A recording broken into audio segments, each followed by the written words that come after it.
Hello good morning વિદ્યાર્થી મિત્રો. Last લેક્ચરમાં આપણે જોયું હતું કે સાઇન કોસનું ટેબલ બધા 10મામાં ભણી ગયા હતા. સાઇન કોસનું ટેબલ પરંતુ આપણે જોવું હતું. ઓકે, તો સાઇન કોસનું ટેબલ જોયું. સાઇન કોસનું ટેબલ બધાને આઈ હોપ કે આવડી ગયું હશે અને એને રિલેટેડ ઘણા બધા આપણે થોડા ઘણા જોયા હતા કઈ રીતે તમારે કિંમતો આપવી. ઓકે, ડિગ્રીથી રેડિયનમાં અને રેડિયનથી ડિગ્રીમાં ફેરવતા બધાને આવડી ગયું. ઓકે, હા કે આનો ઓપ્શન જ નથી, આવડવું જ જોઈએ. બરાબર, તો ડિગ્રીથી રેડિયન અને રેડિયનથી ડિગ્રીમાં ફેરવતા આવડી ગયું. આજનો ટોપિક તમારી બોર્ડ ઉપર એ રહા એકમ વર્તુળ. આજે ભણવાનું છે આપણે બધા એકમ વર્તુળ. એકમ વર્તુળ બરાબર, નામ જે છે એ ખૂબ જ નાનું છે એકમ વર્તુળ, પરંતુ કામ ખૂબ જ મોટું છે એકમ વર્તુળનું. ઓકે, તમે મેથ્સમાં છો તો પણ એકમ વર્તુળ ખૂબ જ કામ લાગશે અને તમારે બી ગ્રુપ છે એટલે કે ફિઝિક્સમાં પણ એકમ વર્તુળ ખૂબ જ તમારે કામ લાગશે. તો વ્યવસ્થિત લેક્ચર જોજો આખો. બરાબર, ઓકે, ને પ્રેક્ટિસ પણ કરવાની છે આપણે. તો ચલીએ શુरू કરતે हैं. ચલો, તો આપણી પાસે એક એકમ વર્તુળ છે, વર્તુળ આખું છે. વર્તુળને જનરલી એકમ વર્તુળને કહેવાય છે શું? બજારમાં બધા એકમ વર્તુળને કહેશે ઓલ STC. શું કહેશે? મનમાં યાદ રાખી લો શબ્દ ઓલ STC. ફરીવાર બોલું છું, ઓલ STC. આ વર્ડ તમારે યાદ રાખવાનું છે એકમ વર્તુળ માટે, ઓલ STC. આની ઉપરથી ઘણું બધું જે છે લોજિક અહીંયા ડેવલપ થશે. બરાબર, અહીંયા 4 ચરણ છે. ગયા લેક્ચરમાં વાત કરી હતી 4 પાદુકાની હો તમારી. 4 ચરણ એટલે કે 4 અહીંયા ખંડો છે. બરાબર, તો 4 ખંડો કઈ રીતે છે? તમારે ફરવાનું છે કેમ? ફરવાનું છે કેમ જુઓ તો, સમઘડી નહીં, વિષમઘડી. કેમ ફરવાનું છે તમારે? વિષમઘડી ફરવાનું રહેશે. આ જે એકમ વર્તુળ છે એમાં તમારે કઈ રીતે ફરવાનું રહેશે? વિષમઘડી ફરવાનું છે, સમઘડી ફરવાનું નથી. ધ્યાન રાખજો કઈ રીતે ફરવાનું છે, વિષમઘડી રીતે ફરવાનું છે. બરાબર, ઓલ ST અને C. જો લખાઈ ગયું આખું, ઓલ ST અને C. કેમ ફરશો? વિષમઘડી. એટલે આપણે ચરણો પણ આપી દઈએ. ચરણની વાત કરીએ તો કે સૌથી પહેલા આ છે પ્રથમ ચરણ. પ્રથમ ચરણ ઇંગ્લિશમાં કહું તો ક્વાડ્રન્ટ કહેવાય. બરાબર, આને કહીશું પ્રથમ ચરણ. પછી કેમ ફરવાનું જોવો તો વિષમઘડી એટલે કે એન્ટી ક્લોકવાઇઝ. તો આ કયું ચરણ થાય? દ્વિતીય ચરણ. બરાબર, જો માણસનો સ્કેચ બનાવતો હોય તો 2 ચરણમાં પૂરું થઈ જાય, પણ અહીંયા શું છે એકમ વર્તુળ છે એટલે આને 4 ચરણ છે. બરાબર, 2 વાર પગે લાગવાનું. હાલો, તો હવે ત્રીજું ચરણ, એને કહીશું તૃતીય ચરણ. તૃતીય ચરણ. અને ચોથું ચરણ એટલે કે ચોથું ચરણ જ તે ચતુર્થ ચરણ કહીએ, ચતુર્થ ચરણ. બરાબર, આ રીતે આખા ચરણો છે તમારા. પ્રથમ ચરણ, દ્વિતીય ચરણ, ત્રીજું ચરણ અને ચતુર્થ ચરણ. પ્રથમ ચરણમાં થીટા એટલે કે ખૂણો છે જે 90થી 0 થી શરૂ થાય. 0 થી ક્યાં સુધી થાય? એ 90 સુધી. ક્યાં સુધી જશે? 90 સુધી. હવે 90 થી શરૂ થાય અને બીજું ચરણ પૂરું થાય તો ક્યાં સુધી ખૂણો જાય? 180 સુધી. ક્યાં સુધી જશે? 180 સુધી. પછી 270. 90 એડ થતા જાય. જોયું મિત્રો? 9 નો ઘડિયો બોલો. 9 એકા 9, 9 દુ 18, 9 તેરી 27, 9 ચોક 36, 9 પંચા બોલો 45. એટલે અહીંયા કેટલો થશે? 450. સાચું કે ખોટું? 9 પંચા કેટલા થાય? 45 જ થાય ને, સ્વાભાવિક છે. એટલે અહીંયા 450 આવશે. એ રીતે આ ફરતું જશે, એ રીતે આ ફરતું જશે. ઓકે, તો આ થયો આખો 9 નો ઘડિયો. અહીંયા તમને બંધ બેસે છે. બરાબર, એટલે પાઈના સ્વરૂપમાં જો મારે જોતું હોય તો પાઈના સ્વરૂપમાં કેમ લખી શકું? 0 ડિગ્રીએ 0 પાઈ થાય. આને શું કહી શકું? તો આને કહી શકું π/2. શું કહી શકું? π/2. 90 જો છે તો એને કહી શકશો આપણે π/2. 180 છે તો 180 ને કહીશું પાઈ. જો પાઈ એડ થયા. ઓકે, પાઈ से जिंदगी बनती है. पाई एड થયા. 0 માં π/2 એડ કરો એટલે π/2, હજી π/2 એડ કરો એટલે પાઈ, હજી π/2 એડ કરો એટલે આ કેટલું થઈ જવાનું છે? 3π/2 હજી π/2 એડ કરો એટલે આ થઈ ગયું 2π હજી π/2 એડ કરો એટલે આ થઈ જશે 5π/2 હજી એડ કરો તો શું થશે અહીંયા 4π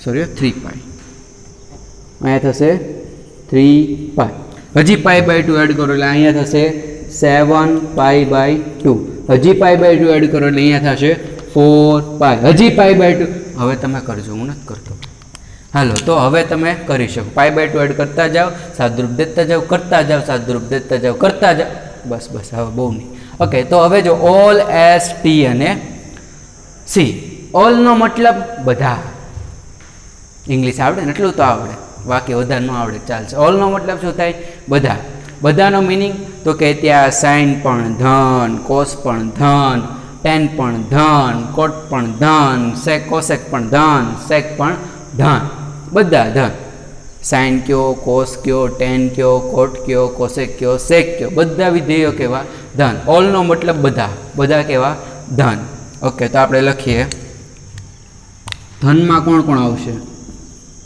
ધનમાં કોણ કોણ આવશે તો કે ધનમાં આવશે સાઇન આવે કોસ આવે ટેન આવે કોટ આવે કોસેક આવે અને સેક આવે બધા ધન થવાના છે બરાબર છે પછી એસનો મતલબ એસમાં બે વિધેયો આવશે એસમાં કયા વિધેયો આવશે બે માત્ર ને માત્ર બે ઓકે કયા કયા તો કે એસનો મતલબ સાઇન સ ફોર સાઇન સ ફોર સસલું નહીં શું થશે સ ફોર સાઇન સ ફોર સાઇન ને સાઇનનું પ્રતિવિધેય કોણ તો કે સાઇનનું પ્રતિવિધેય થાય કોસેક સાઇનનું વ્યસ્ત કોણ કોસેક તો એ બે ધન આપણે લખીએ કે અહીંયા કોણ ધન તો કે અહીંયા ધન છે સાઇન અને કોસેક આ બે ધન તો બાકી ના કેવા બાકી બધા ઋણ ઋણમાં કોણ કોણ આવશે તો કે ઋણમાં બાકી બધા એટલે કયા કોઈએ કોસ કયો કોટ કયો ટેન કયો કે સેક કયો આ બધા કેવા ઋણ બધા કેવા છે ઋણ પછી તો કે તૃતીય ચરણ ત્રીજા ચરણમાં આવ્યા તૃતીય ચરણ જે છે તૃતીય ચરણમાં આપણે વાત કરીએ તો ધન કોણ તૃતીય ચરણમાં ધન કોણ થશે તો કે તૃતીય ચરણમાં ઓલ એસ ટી આવ્યો હવે ટી ફોર ચાઈ જે ચાઈ આવે છે એ ચાઈ નથી અહીંયા ટી ફોર ટેન અને ટેનનું પ્રતિવિધિ કોણ થાય કોટ બરાબર ટી ફોર શું થશે ટી ફોર થશે ટેન અને ટેનનું પ્રતિવિધિ થાય કોટ ટી ફોર શું થાય ટેન અને ટેનનું પ્રતિવિધિ કોટ તો આ બંને ધન આ બંને કેવા ધન બાકી બધા તો કે બાકી બધા ઋણ બાકી બધા કેવા ઋણની વાત કરીએ તો ઋણમાં કોણ કોણ આવે ઋણમાં આવશે સાઇન કોસ કોસેક અને સેક આ બધા કેવા ઋણ છે વિદ્યાર્થી મિત્રો તો ચલીએ આગે बढ़ते હવે આવ્યા ચતુર્થ ચરણમાં ધન કોણ ચતુર્થ ચરણમાં ધન ઓલ એસ જો ઓલ એ પૂરો થઈ ગયો એસ એ પૂરો થઈ ગયો ટી પૂરો થઈ ગયો હવે બચ્યું કોણ c for cat c for not cat c for cos c for શું થશે કોસનું પ્રતિવિધિ શું છે તો કે સેક હવે તમને પ્રશ્ન થાય સાહેબ સી ફોર કોટે થાય ને હું કહીશ હા સી ફોર કોટે થાય પણ કોટ આવી ગયો છે કોટનો વારો આવી ગયો છે એકવાર એકનો વાર આવી ગયા પછી બીજી વાર એનો વારો ન લેવાય ખોટું લાગે બરાબર બે વાર એકના એક માણસને ધોલાવો તો ખોટું લાગે ને હા એમ તો ઋણમાં કોણ કોણ આવશે તો કે ઋણમાં આવશે સાઇન આવે કોસ આવી ગયો એટલે નહીં લેવાનું ટેન આવે કોટ આવે અને પછી તો કે કોસેક આવે બસ બાકીના ન આવે ઓકે તો આ થયું તમારું શું એકમ વર્તુળ આ શું થશે એકમ વર્તુળ બરાબર છે હવે જોઈએ તો કે એકમ વર્તુળમાં આપણે યામ કેવા છે યામ કઈ રીતે થશે યામની વાત કરીએ તો કે અહીંયા જે છે એ એક્સ અને વાય યામ છે તમને બધાને ખબર છે સંખ્યા રેખા તમે બધા ભણી ગયા છો બરાબર ન ભણ્યા હોય તો અહીંયા ધ્યાન આપજો જો જમણી બાજુ એક્સયામ કેવો હોય ધન, ડાબી બાજુ એક્સયામ કેવો હોય ઋણ, ઉપરની બાજુ વાયામ કેવો હોય ધન, નીચેની બાજુ વાયામ કેવો હોય ઋણ. બરાબર છે. ઓકે, તો આપણે એવું કહીએ કે અહીંયા આ કેવું છે, આ ધન હશે, અહીંયા પણ કેવું છે ધનયામ છે, અહીંયા કેવો છે ઋણયામ છે, અહીંયા પણ કેવો છે ઋણયામ છે. બરાબર, કેવું છે ઋણયામ છે. અને ધારો કે મારે આના યામ કેવો એકમ વર્તુળ, અને ખાસ બીજી એક વાત કે એકમ વર્તુળની ત્રિજ્યા હંમેશા એક એકમ હોય. ફરીવાર એટલે તેને એકમ વર્તુળ કીધું. ત્રિજ્યા હંમેશા એક એકમ હોય. કેટલી હોય? એક એકમ. એક એકમ. કેટલી હશે? એક એકમ. મારે અહીંયા યામ જોઈએ છે, તો યામ કહીએ. જો આ બિંદુ પાસે આપણે યામ બોલીએ. યામ કેટલો થશે? તો કે અહીંયા યામ થશે કયો? એક્સયામ તો છે, હા એક્સયામ છે 1,0. એક્સયામ છે પણ વાયયામ નથી, તો અહીંયા કહીશું 1,0. મારે આના યામ જોઈએ છે.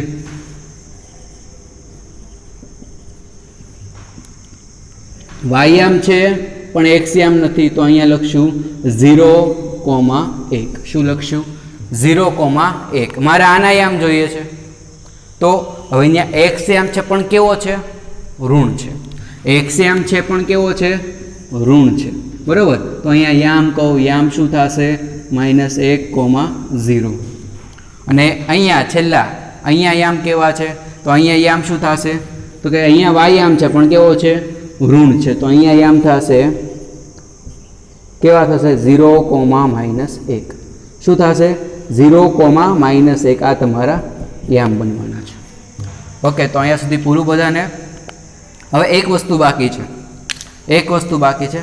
આખું ચીતડી નાખ્યું નહીં? ચાલો, તો એક વસ્તુ બાકી છે. એક વસ્તુ શું છે હવે? તો કે યામ કેવા હશે? પ્રથમ ચરણમાં કેવા યામ? એક્સયામ કેવો, વાયયામ કેવો? દ્વિતીય ચરણમાં એક્સયામ કેવો, વાયયામ કેવો?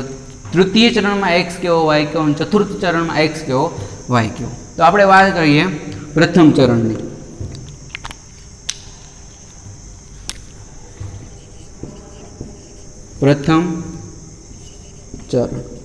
પ્રથમ ચરણમાં એક્સયામ કહું એ કેવો હશે?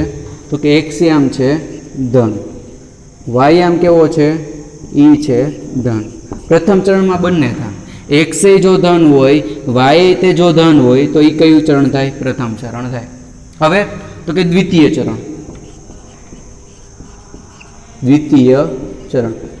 ચરણની વાત કરું તો કે એમાં એક્સયામ કેવો હોય? એક્સયામ હોય દ્વિતીય ચરણમાં. એક્સયામ કેવો હોય? તો કે એ થઈ ગયો ઋણ. અને વાયયામ કેવો હોય? તો કે વાયયામ હોય ધન. તૃતીય ચરણમાં એક્સયામ. તૃતીય ચરણમાં એક્સયામ કેવો હોય?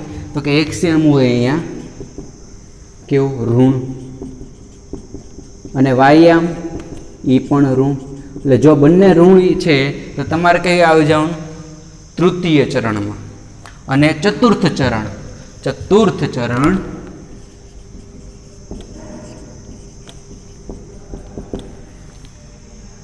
બોલો શું થશે? એક્સયામ કેવો? તો કે ધન ધન. જીઓ નથી આ. બરાબર, આ છે વાયયામ ઋણ. ચાલો, તો આ થયું તમારું યામ વાઇઝ કયા યામ કયા હશે. અને હંમેશા યાદ રાખજો કે જ્યારે યામ પદ્ધતિ જે છે, યામ પદ્ધતિમાં એક્સયામ અને વાયયામ. એક્સયામ શું દેખાડે? તો કે cos થીટા. વાયયામ શું દેખાડે? તો કે sin થીટા. એક્સયામ શું દેખાડે? cos theta. વાયયામ શું દેખાડે? sin theta. આ એક જે છે રિલેશન છે એ તમારે મેથ્સમાં ખૂબ જ કામ લાગશે.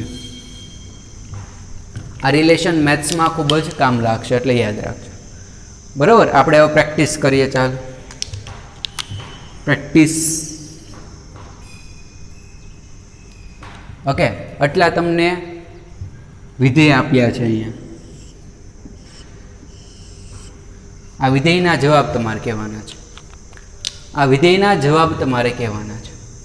चतुर्थ चरण क्यु आवे छे कहोजो मने सौथी पहेला तो के sin पाई 5π/2 शुं छे sin 5π/2 प्लस π/3 शुं छे sin 5π/2 प्लस π/3 हवे जे पहेलानुं छे ने ई पहेलानुं आ चरणमां कंईक सेट थतुं हशे जोजो 5π/2 એટલે જો તો અહીં 0 થી શરૂ કરું 0 π/2 પાઈ 3π/2 2π અને 5π/2 અહીં આવ્યું જો તો ક્યાં આવ્યું 5π/2 અહીં આવ્યું હા પાડો બધા હા અહીં આવ્યું હાલો પછી શું છે પછી પ્લસ π/3 એટલે કે હજી કંઈક વધારું ને આપણને ખબર છે કેમ ચાલીએ આપણે હંમેશા વિષમ ઘડી કેમ ચાલીએ છીએ હંમેશા આપણે વિષમ ઘડી એટલે 1 2 અને π/2 એટલે અહીંયા આવ્યું અને પ્લસ એટલે કયું ચરણ આવ્યું બીજું ચરણ કયું ચરણ આવ્યું બીજું ચરણ બરોબર એટલે આપણે કહીએ કે ચરણ આવ્યું બીજું ચરણ ને બીજું ચરણમાં સાઇન કેવો ધન સાઇન કેવું ધન સાઇનનો જવાબ જોતો જ ને જવાબ કોનો જોતો છે સાઇનનો જોતો છે બરોબર તો સાઇન કેવું છે ધન આપણે કહીએ સાઇન થશે ધન સાઇન ધન એટલે જવાબ ધનમાં આવશે બરોબર એટલે તમને એમ થશે કે સાહેબ લખો અહીંયા તમ તારે જો એકવાર ચરણ નક્કી થઈ ગયું ને એટલે આગળનો જે 5π/2 છે એ તમારે કાઢી નાખવાનો સમજો આગળનો જે 5π/2 છે એ તમારે કાઢી નાખવાનો કેમ કે ચરણ નક્કી કરે ભાઈ ચરણ નક્કી કરી રાખ્યું એનું કામ પૂરું એ કહેશે આવજો ટાટા બાય બાય સી 5/2 ને 5π/2 ને શું કરી નાખવાનું ટાટા બરોબર ટાટા કહી દો બધાને ઓકે બચ્યું કોણ તો કે બચ્યું sin π/3 શું બચ્યું sin π/3 લખીએ અહીંયા આ બચ્યું sin π/3 હવે એક અહીંયા રૂલ છે તો કે હવે શું રૂલ આટલું બધું કર્યું તો હજી એક રૂલ બાકી રહી ગયો હા બાકી રહી ગયો જો તો આ જે ચરણ છે એટલે કે જે તમે નક્કી કર્યું એ નક્કીમાં બે ટાઈપ તમને બતાવે છે એક બધા π/2 વાળા છે એક બધા π/2 વાળા છે ને એક બધા ખાલી પાઈ વાળા છે કેવું છે એક બધા π/2 વાળા છે અને એક ખાલી પાઈ વાળા છે તો યાદ રાખજો કે તમે 10માં આવું ભણી ગયા છો sin 90 + θ sin 90 + θ એટલે આ 90 જે છે ને એ શું દેખાડે ખબર π/2 સ્વરૂપ દેખાડે કયું સ્વરૂપ દેખાડે π/2 સ્વરૂપ π/2 સ્વરૂપ sin 90 + θ એટલે cos θ લખતા શું લખતા આપણે sin 90 + θ એટલે શું લખતા cos θ શું લખતા હતા આપણે cos θ એટલે જો વિધેય બદલાઈ ગયું sin નું શું થઈ ગયું cos sin નું શું થઈ ગયું cos ઓકે એટલે આ ત્રણેય વસ્તુ તમને લખી દઉં છું પહેલાં તો 10માનો જે તમે ભણી ગયા છો એ 10માનું ભણી ગયા છો એ લખી દઉં છું કે અહીંયા આપણે કહીએ sin 90 + θ બરાબર cos θ અને ઊંધી લખી શકો કે cos 90 + θ બરાબર sin θ પછી tan 90 + θ બરાબર cot θ અને છેલ્લું કે cosec 90 + θ બરાબર શું થાય તો કે sec θ ઓકે આ ત્રણેય શું છે તો કે 90 ના વિધેયો છે પણ યાદ રાખજો π/2 આવે તો જ 90 આવે તો જ 90 નો પૂર્ણાંક આવે તો જ આ 90 નો પૂર્ણાંક છે π/2 5 વખત π/2 છે કેટલી વખત 5 વખત π/2 છે 5 વખત π/2 છે એટલે મને ખબર પડી કે અહીંયા પૂરું થયું ને હવે પ્લસ છે એટલે હું ગયો કયા ચરણમાં બીજા ચરણમાં એમ કે હું કેમ ચાલુ છું વિષમ ઘડી બીજું ચરણ આવ્યું બીજા ચરણમાં sin ધન લખ્યું મેં sin π/3 પણ sin હું ન લખી શકું ખોટું પડે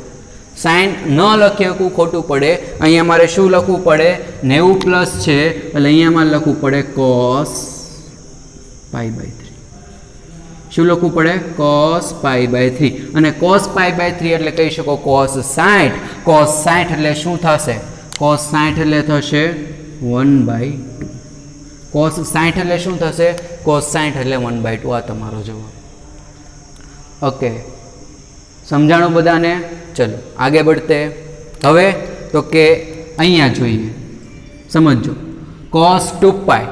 હવે જો 90 પ્લસ હોય ને તો વિધેય બદલે, બાકી બદલવાની જરૂર નથી। 90 પ્લસ હોય તો વિધેય બદલાય, બાકી બદલવાની જરૂર નથી।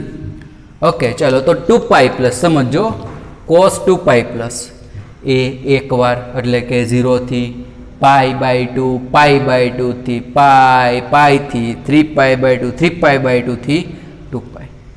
અહીંયા આવી ગયા। ચાલો અહીંયા આપણે ઊભા રહી જાઓ, ઊભા રહી ગયા। હવે તો કે હવે શું કહે છે, તો કે 2π માઇનસ π/6 કરો, અડધું બાદબાકી કરો। ચાલતા હોઈએ કેમ, વિષમ ગણ્યું, પણ જ્યારે બાદબાકી કરવાનું કે એટલે બ્રેક લગાડો, બ્રેક લગાડો અને રિવર્સ લ્યો।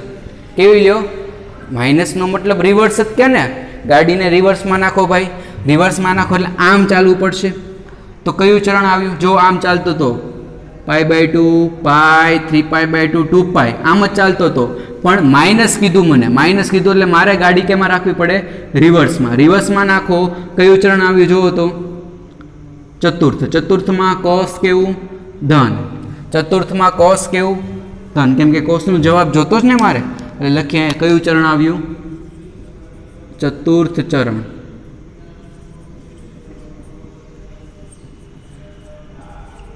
કોસ કેવો, ધન। કોસ કેવો થશે, ધન, એટલે આપણે અહીંયા કહીએ કે cos π/6। હવે સાહેબ પ્રશ્ન, સાહેબ 2π હોય તો વિધેય કોસનું સાઇન નહીં કરવાનું, નહીં કરવાનું, પાપ લાગે, બરાબર। cos π/6 કેટલું થાય, તો કે cos π/6 થાય √3/2। cos π/6 શું થાય, √3/2, આ જવાબ। હવે આવીએ 10માં, 10 માં વાત કરીએ, 10 માં શું થશે, 10 માં આપણે ચરણ જોઈએ, 3π પ્લસ છે, જોજો એ આ થયું π/2, π, 3π/2, 2π, મારે 3π જોઈએ છે, 5π/2, 3π, અહીંયા આવી ગયા। ચાલો અહીંયા 3π, જો અહીંયા 3π આવે છે, 3π શું છે, 3π પ્લસ છે, 3π પ્લસ એટલે કયું ચરણ આવ્યું, તૃતીય ચરણ। 3π પ્લસ તૃતીય ચરણ, તૃતીય ચરણમાં 10 કેવું છે, ધન છે। ચાલો મજા આવી, 10 કેવું છે, ધન, એટલે અહીંયા લખીએ આપણે તૃતીય ચરણ। તૃતીય ચરણમાં 10 કેવું છે, ધન છે। 10 કેવું છે, ધન છે, ધન છે તો ધન ધનાધન ધન, જીઓ ધન ધનાધન, એટલે અહીંયા થશે 10 આ થઈ જશે π/3, 10π/3, 10π/3 એટલે 10 60 થાય, radian to degree, degree to radian, બરાબર, ફેરવતા શીખી ગયા છીએ, કોઈ ના તો પાડે। હા, તો 10π/3 કેટલું થાય, 10π/3 શું થાય, 10 60, 10 60 ની કિંમત, 10 60 ની કિંમત √3, કેટલા થરી, √3। ચાલો અહીંયા સુધી પૂરું। હવે કટમાં આવીએ, બરાબર, કટ એટલે કે કટ 4π માઇનસ π/4, કટમાં શરૂ કરો, 4π સુધી જવાનું, જો π/2, π, 3π/2, 2π, 5π/2, 3π, 7π/2, 4π, 4π આવી ગયા। 4π માંથી કરો રિવર્સ ગાડી, કેમ કે માઇનસ છે, રિવર્સ ગાડી લઈ જાઓ, રિવર્સ ગાડી માઇનસ એટલે કયા ચરણમાં આવીએ આપણે, ચતુર્થ ચરણમાં। ચતુર્થ ચરણમાં કટ કેવું છે ભાઈ, જો ઋણ છે। ઓકે, તો આપણે લખીએ અહીંયા કયું ચરણ છે, આ ચરણ છે ચતુર્થ।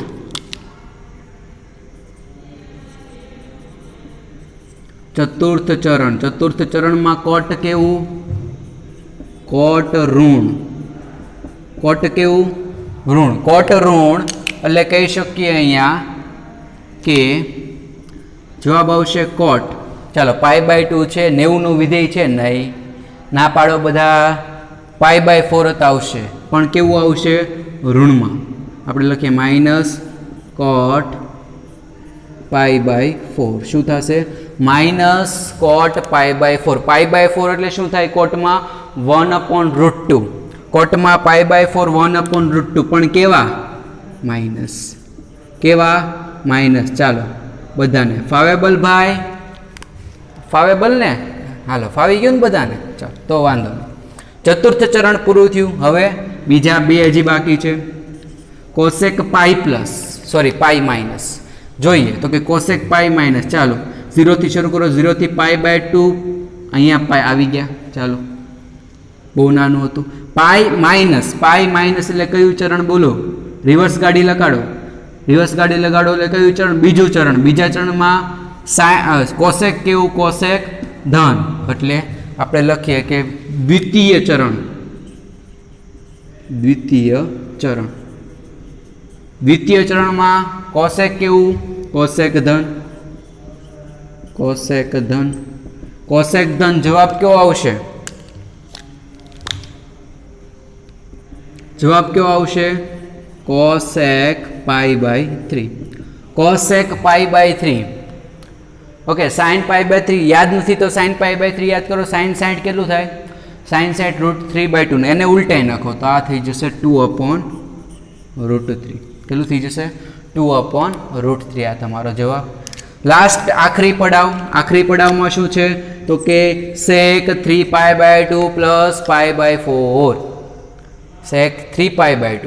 ચાલો હાલો, sec 3π/2 એટલે 1 2, જો અહીંયા 3π/2 અહીંયા છે, અહીંયા સુધી આવી ગયા. પ્લસ π/, હજી ગાડી મારો આગળ. ઓકે, કયું ચરણ આવ્યું જુઓ ભાઈ? ચતુર્થ ચરણ. ચતુર્થ ચરણમાં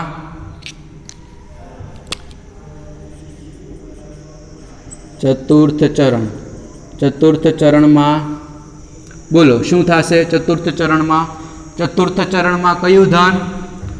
સેક ધન છે, કેમ કે સેકનું જોઈએ છે. સેક કેવું છે? ધન છે. સેક ધન છે. જવાબ શું આવશે? જવાબ શું આવશે બોલો? 2 મિનિટ. હા, જવાબ શું આવશે? તમને પહેલી નજરે ભાઈ ધોકા જ થાય. પહેલી નજરે કોઈ દી વિશ્વાસ નહીં કરવાનો. પહેલી નજરે તમને એવું લાગશે કે જવાબ આવશે sec π/4, પણ નહીં, ये ધોકા હે. આ વિશ્વાસઘાત થયો. શું કામ? તો કે જુઓ સાહેબ, અહીંયા π/2 છે. કીધું તું કે π/2 નો જ્યારે ગુણક હોય ત્યારે તમારે વિધેય સાઇનનું શું થઈ જાય? કોસ થઈ જાય. એ રીતે સેકનું શું થાય? કોસેક થાય. સેકનું શું થાય? કોસેક થાય. અહીં લખી નાખીએ કોસેક π/4. શું થશે? કોસેક π/4 ને કોસેક π/4 ની કિંમત કેટલી? √2. કોસેક π/4 ની કિંમત કેટલી? √2. તો આ તમારો થઈ ગયો જવાબ. ઓકે, આ હતું તમારી માટે એકમ વર્તુળ. બરાબર છે વિદ્યાર્થી મિત્રો? તો લેક્ચરમાં મજા આવી બધાને? એકમ વર્તુળ શીખ્યા. એકમ વર્તુળ જે છે તમારે મેથ્સ અને ફિઝિક્સ બંનેમાં કામ લાગશે. તો એકમ વર્તુળ વ્યવસ્થિત રીતે કરજો. Okay, yes. તો બધાને મજા આવી હશે લેક્ચરમાં? આવીને મજા? ઓકે, તો મજા આવી હોય તો લાઇકનું બટન દબાવી દો, અમને ખબર પડે કેટલી મજા આવી તમને. ઓકે, તો એકમ વર્તુળ ભણીએ આજના લેક્ચરમાં. લેક્ચર નંબર આજે હતો 3 અને એકમ વર્તુળમાં આપણે શીખ્યા કે કેટલા ચરણ છે. આપણી પાસે તો 2 જ છે, પણ આની પાસે 4 છે. પહેલાં આપણી પાસે 2 ચરણ છે, આની પાસે 4 ચરણ છે. કૂતરો બિલાડી નથી હો ભાઈ, ધ્યાન રાખજો. હા, તો એકમ વર્તુળ જે છે એ ત્રિજ્યા કેટલી હોય? 1 એકમ હોય. પછી અલગ અલગ ચરણ ભણ્યા, એમાં ખાસ એક શબ્દ યાદ રાખજો, ઓલ